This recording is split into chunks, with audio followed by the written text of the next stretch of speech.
Hello, my goal is to give you 2 new tech pieces within less than a minute. So Screencast is a great free source to use that was approved by SMCPS several years ago. It is okay to use on your work computer.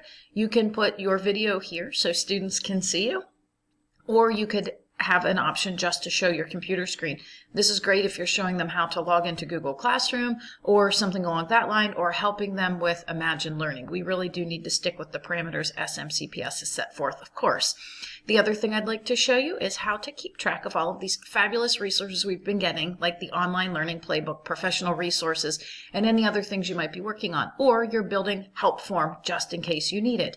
All you need to do is come up to your tab, click Write, hit Pin, and it's going to drop it right next to the other pinned items. Every time you log on and off of your computer, these will remain up here as quick reference until you click on them and say unpin, and then they will close out just like anything else. Thanks so much. Have a great day.